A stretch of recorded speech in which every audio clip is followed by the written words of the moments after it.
Hello friends, welcome to my YouTube channel vision classes.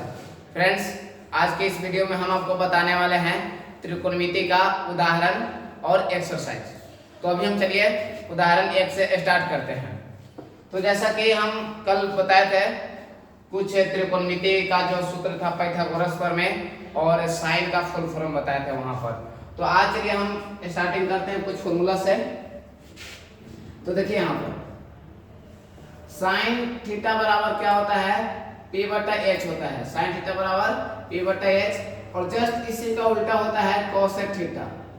Cosec theta बराबर क्या हो जाता है, h अपन p। उसके बाद कोस थीटा b बटा h, सेक थीटा h बटा b, tan थीटा p बटा b और cot थीटा b बटा v। तो अब आगे देखिए, इसी सूत्र की सहायता से हम सभी उदाहरण को सॉल्व करेंगे। और कल पाइथागोरस प्रमेय में भी हमने बताया है कि h square equal to p square plus b square, ये एक सूत्र है, इसका भी उपयोग हम लोग करेंगे। तो सबसे पहले आपका उदाहरण है a बराबर 4/3। पहला उदाहरण आपका है जो बुक का है, एनसीईआरटी बुक का, कि tan a बराबर 4/3 हो तो कोण a के अन्य सभी त्रिकोणमितीय अनुपात ज्ञात करें।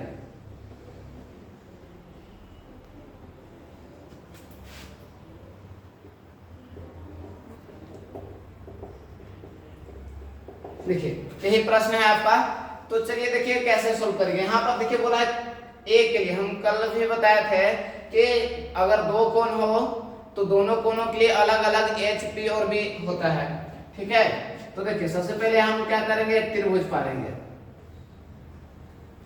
अब कोण ए के लिए त्रिकोणमितीय अनुपात कहा है, तो या तो ये यहाँ पर दे दीजिए या तो ये यहाँ पर दीजिए, लेकिन ये यहाँ पर नहीं देंगे क्योंकि यहाँ पर 90 डिग्री कोई दूसरा होगा। तो चलो मान लेते हैं कि यहाँ पर बी है 90 डिग्री, तो मान लेते हैं कि ये यहाँ पर है और सी यहाँ पर है। इस तरह से ए बी सी समकोण त्रिभुज हो गया कि समकोण त्रिभुज एबीसी में, समकोण त्रिभुज एबीसी में। अब समकोण त्रिभुज एबीसी में देखिए कि कोण बी बराबर क्या है, 90 डिग्री। लिख लीजिए कि कोण बी बराबर 90 डिग्री है। तो कोण बी बराबर 90 डिग्री है तो हमको कोण ए के लिए सभी त्रिकोणमितीय अनुपात ज्ञात करना है। कोण सी के लिए अन्य हो जाएगा, तो हम कोण ए के लिए निकालते हैं। तो यहाँ पर लिख लेंगे कोण ए के लिए। तो कोण ए के लिए अगर हम बात करें एच या तो ए के लिए कहो तो सी के लिए, दोनों इक्वल आते हैं। तो हम अगर ए के लिए बात करें या तो सी के लिए, तो एच तो फिक्स रहता है 90 डिग्री के सम्मुख भुजा को। 90 डिग्री के सम्मुख मतलब सामने वाली भुजा एच यही होगा, एसी, ये एच हो गया एसी।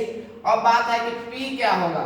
तो आप लोग कल बताए थे कि माने गए कोण के सम्मुख भुजा को, माने गए कोण, हम ए के लिए चल रहे हैं तो ए का सम्मुख भुजा क्या होगा, तो ए का सम्मुख भुजा हो जाएगा आपका बीसी। यहाँ पर पी आपका हो जाएगा बीसी। और बी क्या होगा, अगर ये P हो गया तो आपको हम बताए थे कि शेष भुजा क्या हो जाएगा आपका, B हो जाएगा। तो यहाँ पर ये हो गया AB।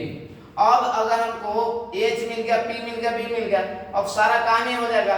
तो आपको क्वेश्चन में दिया हुआ था कि tan A बराबर, कि चूंकि अब लिखेंगे कि tan A बराबर 4/3 ले रहे हैं। tan A बराबर 4/3। अब tan a बराबर 4/3 दिया है तो tan a का फॉर्मूला क्या होता है, p बटा b, p बटा b, 4/3 लिखिए। और p है क्या, यहाँ पर देखिए हमने सूत्र में भी बताए हैं कि tan a बराबर क्या होता है, p बटा b। हमने ये बस यही यूज कर लिया है।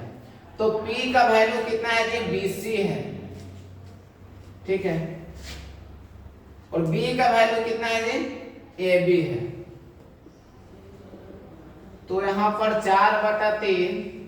और एक चीज यहाँ पर ज्ञात कीजिएगा कि 4/3 बीसी का वैल्यू 4 नहीं हो गया, ये एक रेशियो में है, इसलिए हमने एक रेशियो में यहाँ पर आप k लेकर के चल सकते हैं। k मानिए, m मानिए, x में मान सकते हैं, हमने k मान कर चल रहा है, ठीक है, k माना।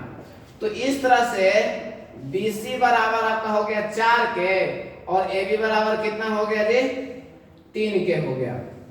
अब BC मिल गया AB मिल गया, BC मिल गया AB मिल गया, आपको क्या चाहिए AC भी चाहिए, तभी तो अन्य सभी त्रिकोणमितीय अनुपात ज्ञात कर सकते हैं।